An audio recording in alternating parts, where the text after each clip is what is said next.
Hello there and good afternoon, ladies and gentlemen, to L24 News special coverage to the Russian military operation in Ukraine. In a pre-dawn TV address on the 20th of February, President Putin declared Russia could not feel safe, develop and exist because of what he claimed was a constant threat from modern Ukraine. Immediately, airport and military headquarters were attacked, 10 tanks and troops rolling from Russia. Russia annexed Crimea and its ally Belarus. Big cities have been shelled, neighborhoods razed to the ground, and millions of Ukrainians have fled their homes. To this point, we are living now the 90th days of the Russian military operation over the Ukrainian lands, and to this end, numerous questions come to the board. Some of them said that Russia has all the right to defend its national security from NATO and the US presence in Ukraine. On the other side, critics said that even Ukraine has the right to join NATO and work on a nuclear arsenal.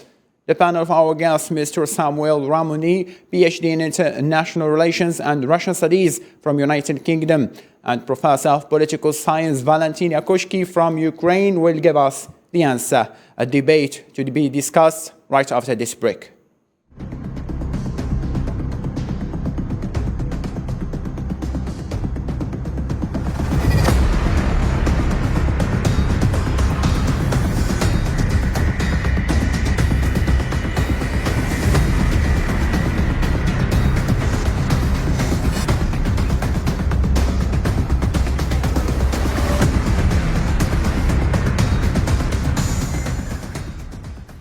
And before diving in our debate, latest updates of the Ukrainian crisis on what follow.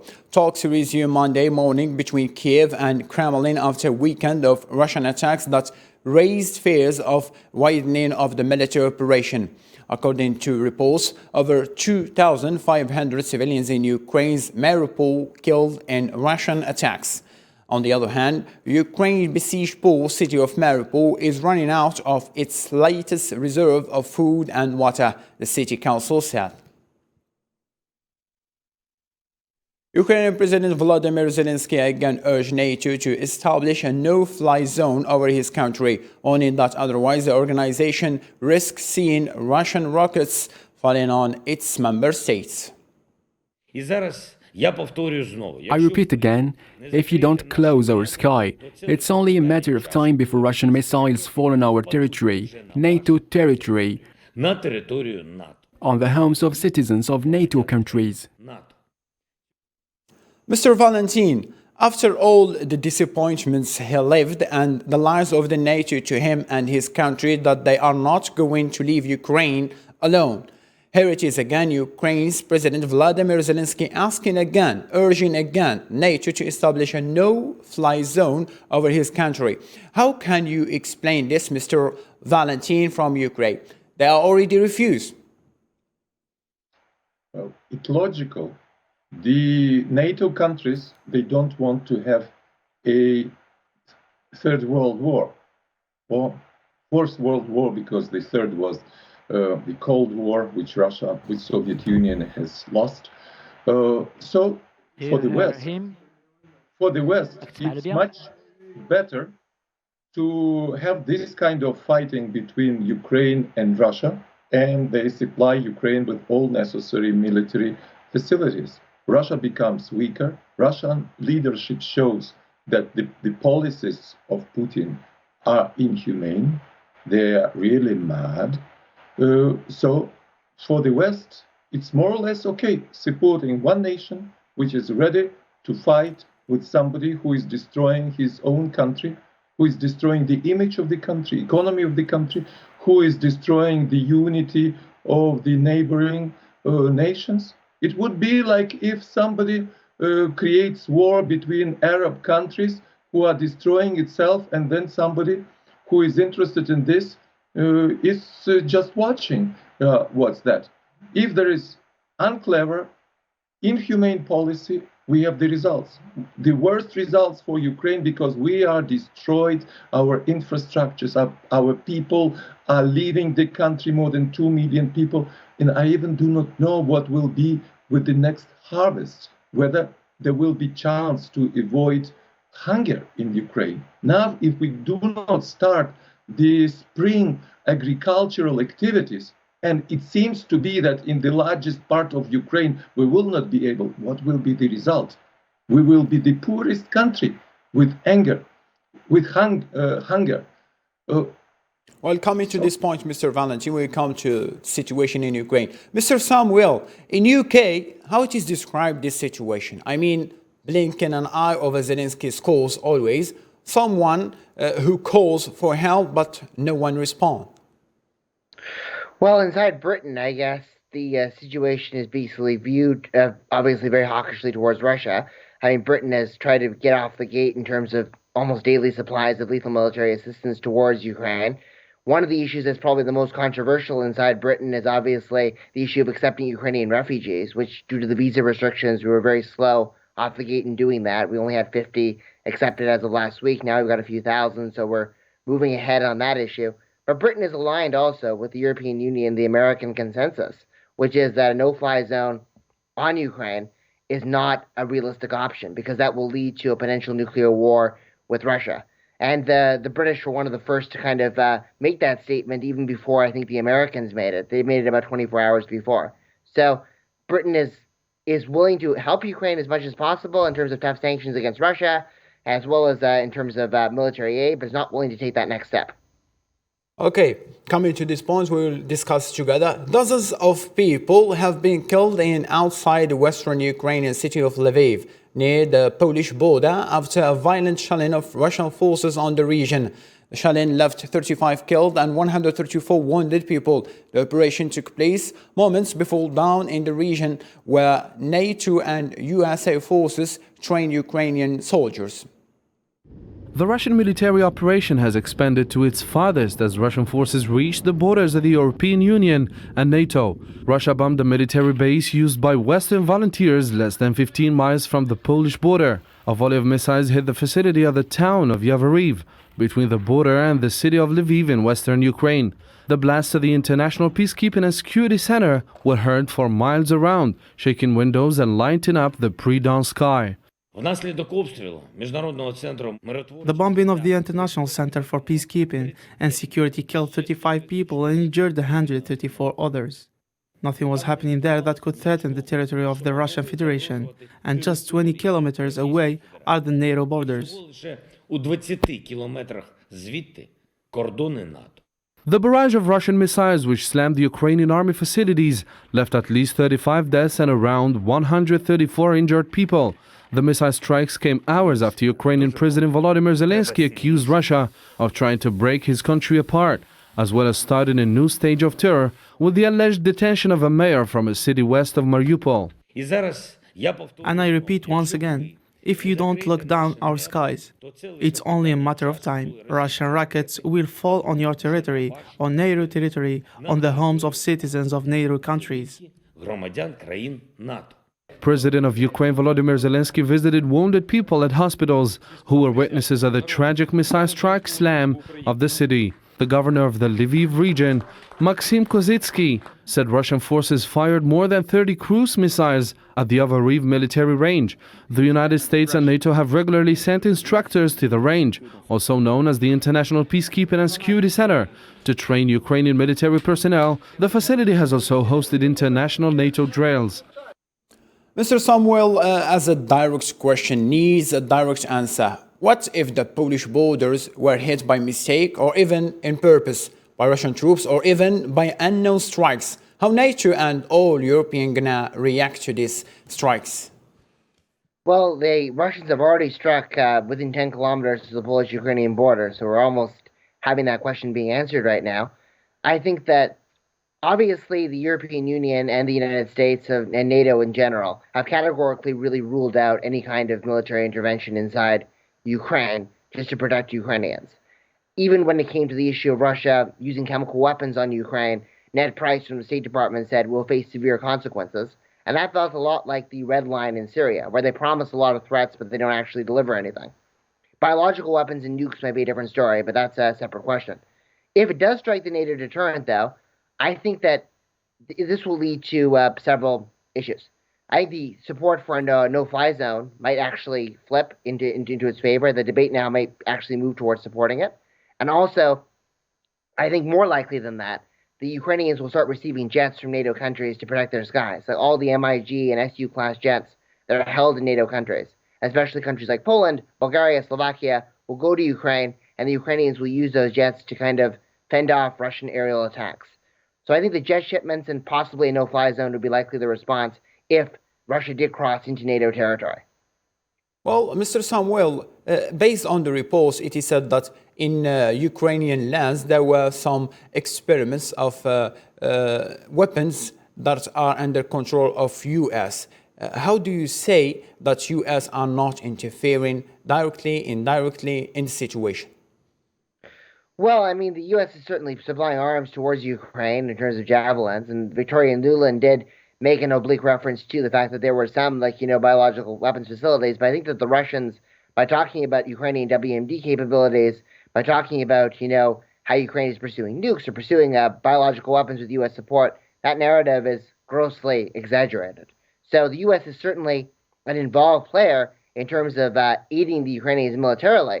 But the Russians are the ones who are actually asking for more foreign assistance than the Ukrainians are. The Russians actually have another sovereign country, Belarus, that's providing it with logistical support, launching cyber attacks on its behalf to block the inflow of refugees, and might even deploy troops of its own in the future. So it's a bit of a double standard for the Russians to attack the Ukrainians for soliciting Western and American support, when the Russians are having another sovereign country that's doing its bidding on their side. Okay, we will come to this side because they all have the arguments. Mr. Valentin, don't you think that some reports are false to make a media propaganda to bring NATO to a direct clash with Russia? Mr. Valentin, are you hearing me? Yes, I hear you. I'm just thinking how to respond. Well, definitely Ukrainian leadership would like NATO to get involved directly. So this is a truth. This is a truth. It's a truth, yeah. Okay. It's asking, if you are an ally of Ukraine, why don't you protect us? Protect us from the air, by the airplanes and so on. Why do not you protect your soldiers, officers in Yavoriv and so on?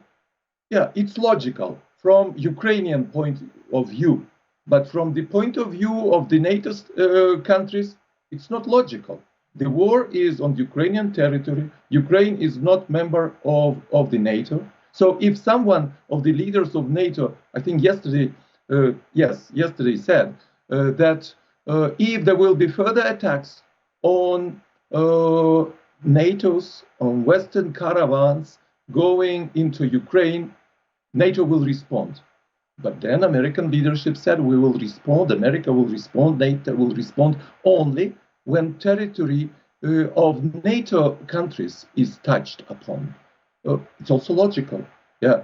So here's the war. The Western countries are supporting Ukraine, and they do not do direct contact with Russian forces. Indirectly they do, because there are advisors and so on.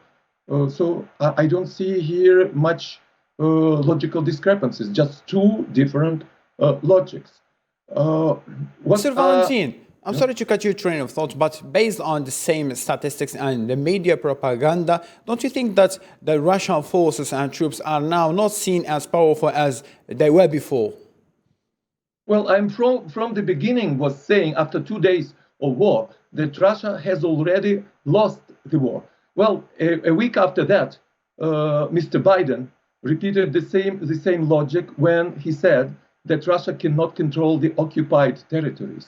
You see, Russian leadership did everything that almost 99% of Ukrainians. Mr. Valentin, since we reached the 90th day, do you think that Russia lost this military operation?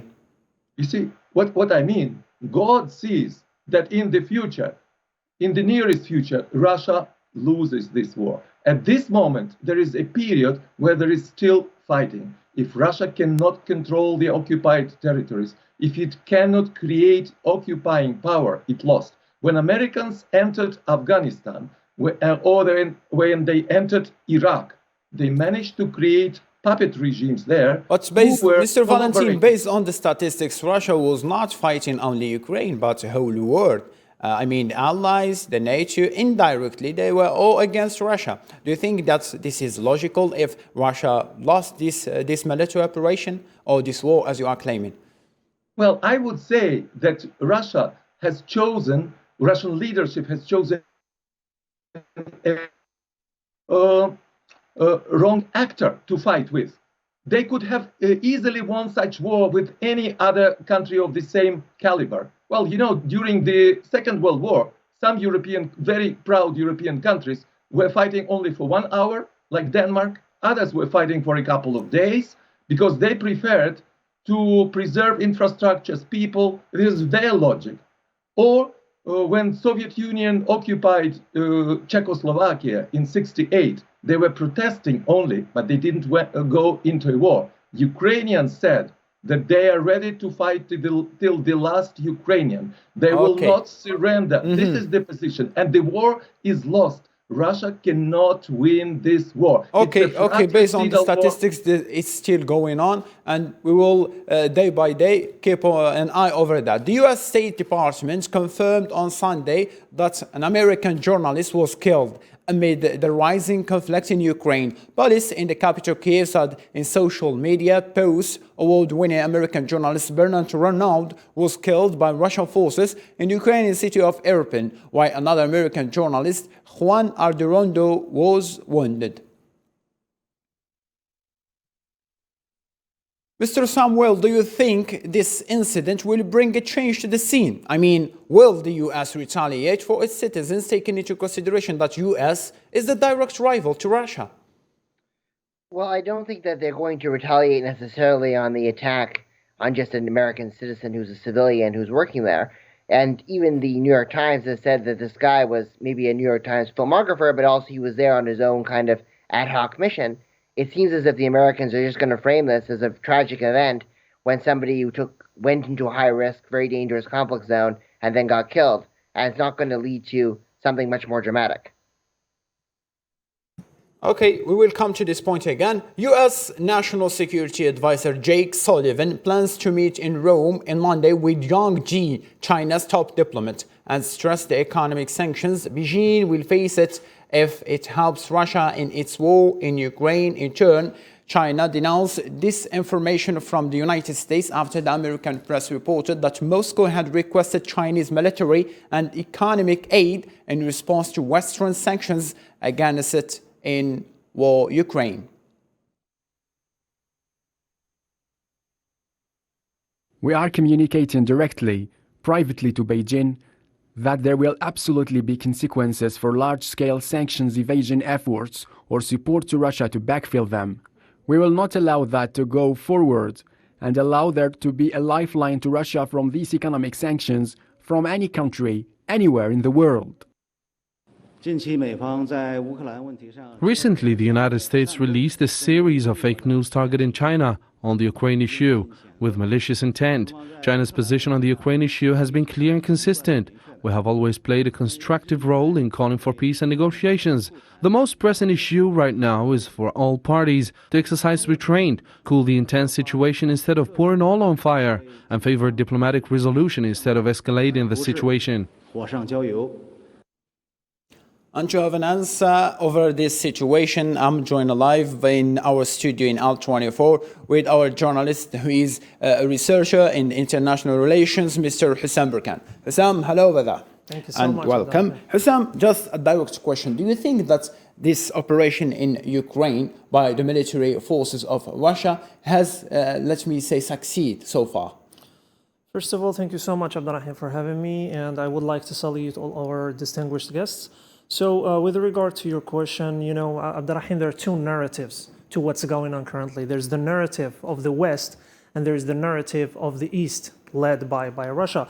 And currently, the narrative by the East is being censored by the narrative of the West. The narrative of the East is saying that, the narrative of the West is saying that the special military operation by Russia is not succeeding because they were expecting that the special military operation was not going to take a lot of time and it's going to take over the capital Kiev in no time. But we are reaching the third consecutive week of this special military operation. But when it comes to the narrative of the East, led by Russia and by President Vladimir Putin, it's saying that everything is going as planned.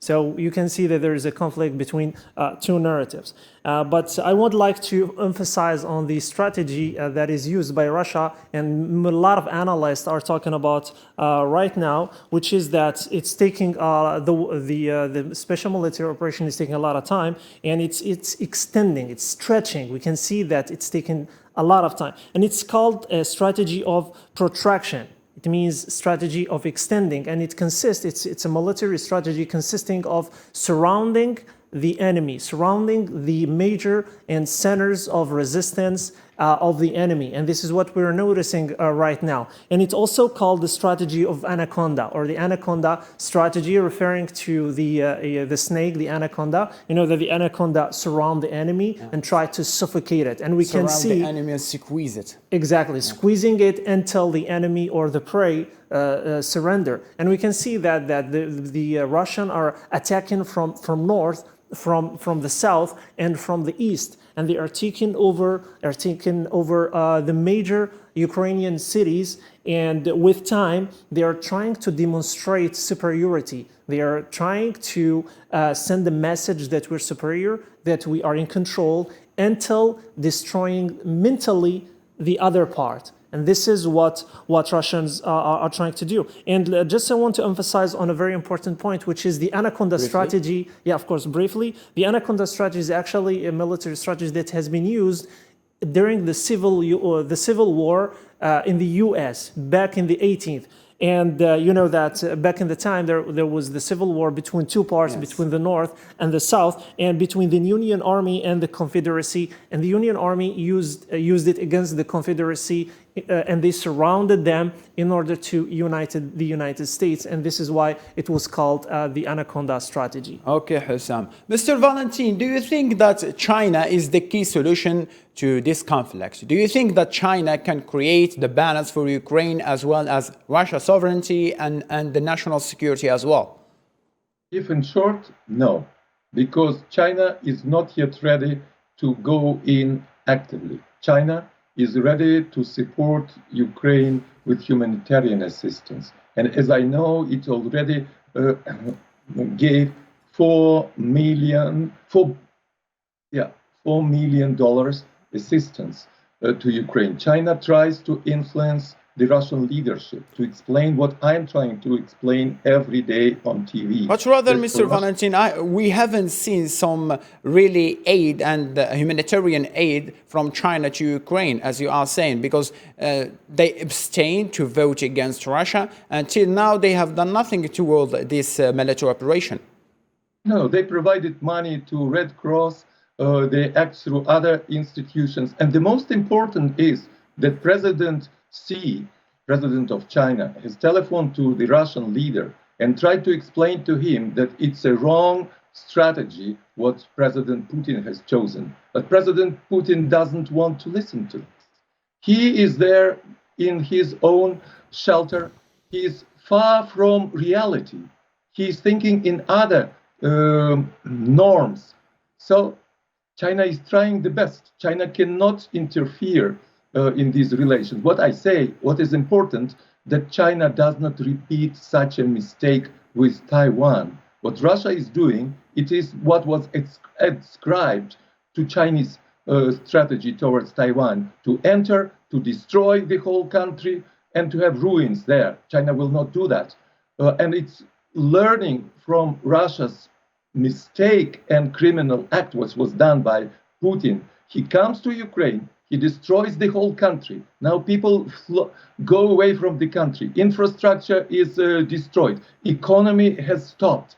He would capture destroyed country. Okay. He cannot rule that country. He doesn't okay, well have understood, Mr. Valentin. Rule the country. Coming back to you, Hussam, how, or let me say, how do you explain the Chinese position in this military operation? Either they are with Ukraine or Russia or neutral. So the position of China currently are being very careful about their position, because they are in a very critical and very difficult situation. Because China cannot, until now, they did not condemn the special military operation by Russia, but at the same time they are criticizing the response of the West. So they are trying to be neutral, they're trying to be in the middle, but the thing is that China cannot support or defend the position of Russia, because Russia used the pretext of starting a special military operation in order to protect the minorities of the Donbass region. You see, they intervened, and this was the pretext. China is afraid that one day the United States and the West are going to use the same pretext to interfere between China and Taiwan. So this is why China is being very careful about this position. But at the same time, China is not leaning toward the West. And as we could see, they abstained from voting in the Security Council recently. And here they are trying to keep equal distance between them and the West, and between them and Russia. At the same time, you know that Russia is a neighboring country to China. They share about 3,000 kilometers of borders, which is something they have to take into consideration.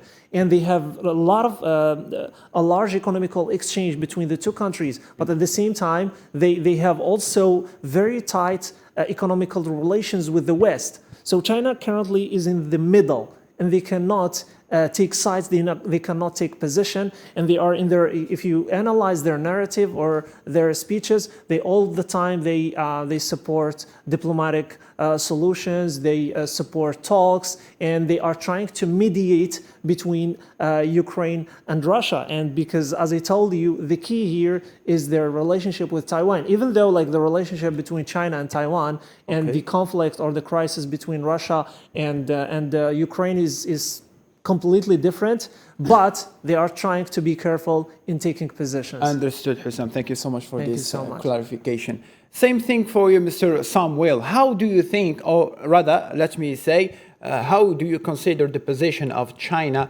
in regard of the Ukraine crisis? Well, China's position on this crisis is actually not new. It's exactly the same as their position that they had in 2014 when Russia annexed Crimea. And back then, the Chinese basically expressed sympathy for Russia's reasons for going in. At the time, they blamed violent extremism, which is a code for the denazification and some of the other objectives that the Russians claim to have in Ukraine. Now they're talking about NATO expansion. But they also did not support Russia's position either. So China has never recognized Crimea as part of Russia. It's never recognized Donetsk and Luhansk as independent countries. And nor do I see that policy changing in the future. So it's expressing sympathy with why Russia went in without actually really providing support for Russia where it counts. Also, it's important to keep in mind that after the annexation of Crimea in 2014, the Chinese economically grew a lot closer towards Ukraine. Agricultural imports, for example, increased by about 300%. Ukraine became an important country in China's Belt and Road Initiative. Mr. Samuel, since you are a specialist in the Russian studies, how do you consider, or let me say, how do you explain if this military operation succeed or failed? The relationship between China and USA will be and will still be as good as it is right now? Well, the relationship isn't very good right now. So the relationship is just going to probably get even worse if this special military operation succeeds. And the Chinese do manage to also prop up the new puppet regime in Kiev, which the Russians will install, which will probably be isolated a lot like Belarus. But the thing is, the Chinese and the Australians and other Western countries are bidding for rare earth metal contracts in Ukraine. If Russia changes the regime in Ukraine, they will be opened to China with no other competitors. So China will economically profit from it and back up an isolated regime like Belarus in Ukraine, and that will probably just increase tensions between China and the West. So you mean China is not in the Russian company anymore? So China is not necessarily probably going to aid the Russian military campaign with arms. I don't think that's going to happen. But if Russia succeeds militarily, China will capitalize economically. Okay. Understood. British parliamentaries cheered as Ukrainian President Vladimir Zelensky clad in army khakis recalled Winston Churchill's wartime rhetoric and asked the UK to extend its military and humanitarian help to Ukraine during a video speech to the House of Commons, while the UK was quick to arm Ukraine, sending thousands of anti-tank missiles as early as January, and to support broad economic sanctions against Russia, which now include resident oligarch Roman Abramovich. It has not given Ukraine refugees the open-armed welcome that they have received across the EU. Possible way, the consequences of Putin's actions, there are consequences in relation to the suffering that we're seeing in Ukraine. 2.4 million Ukrainians have fled Ukraine, many not able to, and we're seeing the consequences of Putin's aggression. That's why it's so important for the rest of the world to be united. Mr. Valentin, just as a direct question, now we have seen this crisis growing day by day. The European countries are trying their best to help Ukraine. Taking into consideration what UK has done so far, do you think that they could have done more, or this is all they have to do? Well, always it's possible to do more, but what is done, it's great support.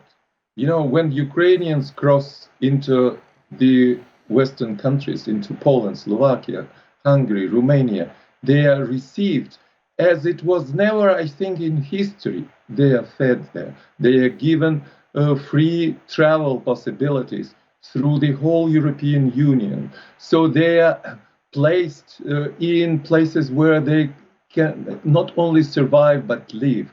They are looking for a future job for them. So the best possible conditions are provided for Ukrainians crossing the border. Ukrainians are supplied with European relief, with European humanitarian help.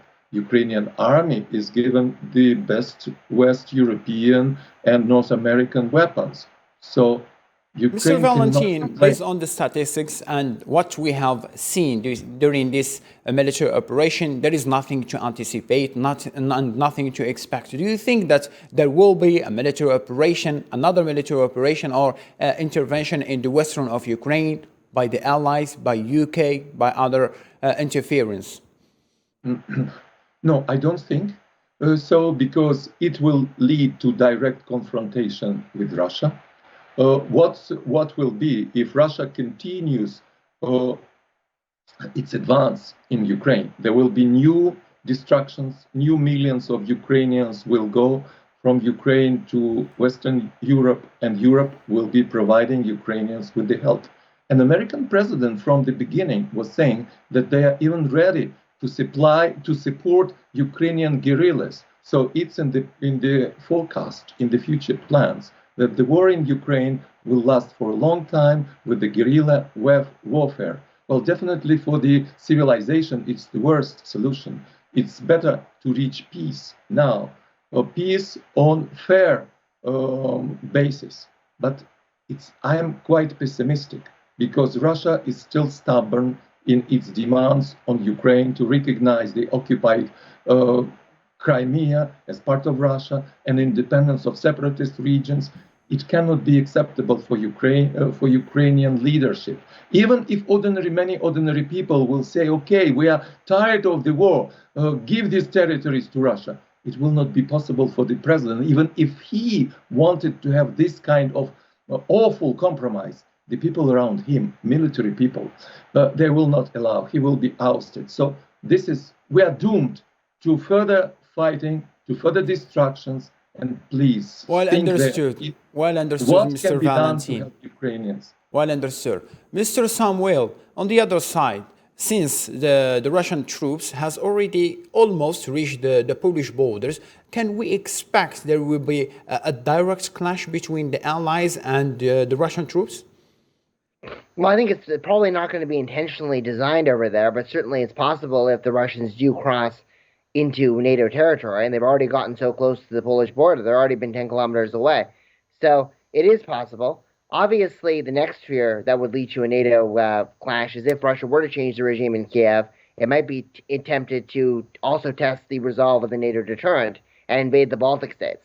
That, I think, is probably a more likely scenario, or an accident that crosses the border. Those are the two scenarios that I see between Russia and NATO.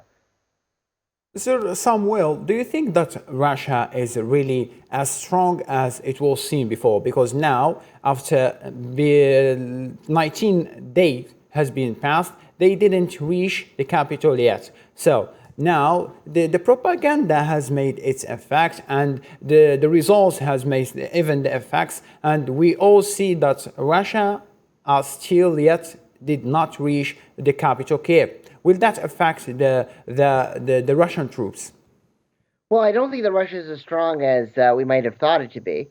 I think that obviously they would have probably achieved the regime change by now had they gone according to plan. So militarily, they're suffering from a lot of problems. There's problems with like supply chain failures, logistical failures, abandoned tanks and equipment.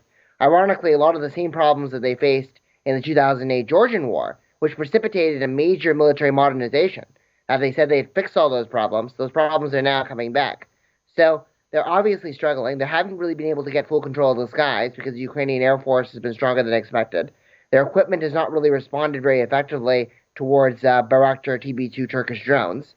And now they're facing the situation where they're having to encircle civilian areas and encircle cities and use attritional tactics like we've seen in Syria, which have much higher levels of civilian casualties. So Samuel, I'm sorry to cut your train of thoughts, but till now, no one haven't seen that Russian troops are using really developed equipments in this military operation. They are just taking it slow. Why do you think it is happening like this?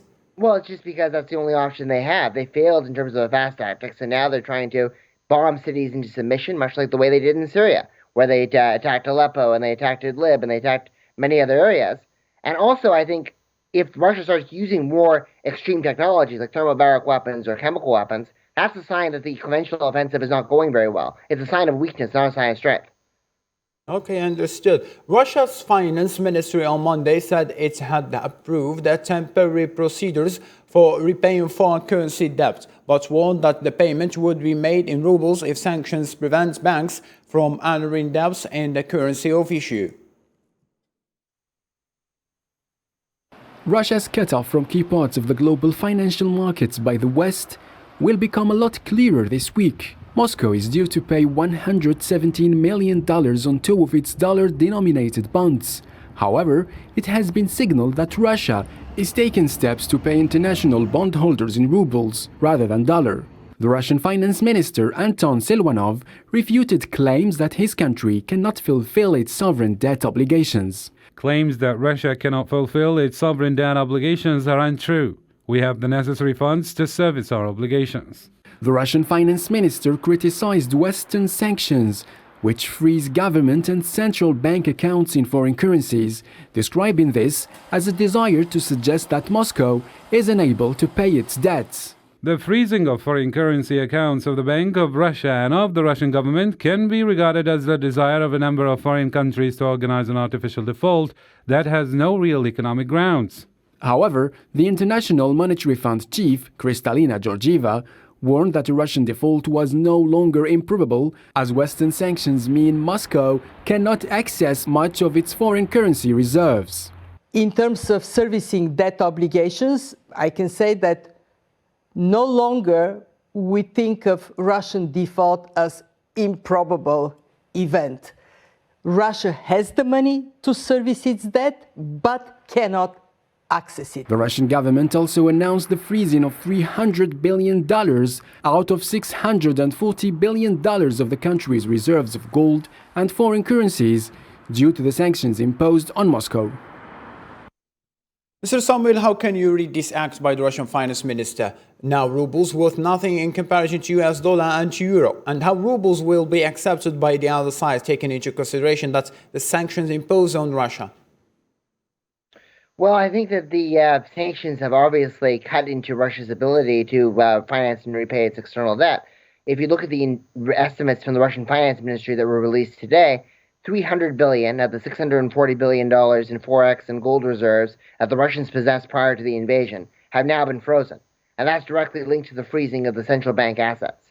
Russia's external debt levels by international standards are not high, and obviously the increase in commodities prices, particularly oil and gas, which is being exported to Europe and China, will shield it maybe from a default in the short term. But in the long run, I think the risk of default is quite high, and if the Russians try to repay in rubles, it's unclear how the Americans in the West will respond to that, given the fact that the debt is denominated in the US dollar. Interesting. Mr. Valentin, economically speaking, how life is going in Ukraine and how are getting your food supplies and needs in general, in the last words? Well, at this moment, there is enough supply in the cities and towns where there is no war. In the war zone, people are suffering, seriously suffering from the lack of the necessary supplies. And the Red Cross is not doing well on these territories. Yeah. It supplies a lot to the centers, but how to distribute later, difficult. We need alternative supply routes of humanitarian assistance, not only through bureaucratic channels of the Red Cross. The situation. Thank you, Mr. Valentin. Valentin, thank you so much. Due to the lack of times, we have been asked to end up this special coverage. We have reached the limit. Thank you so much, Mr. Samuel, Mr. Valentin. I really appreciate your presence.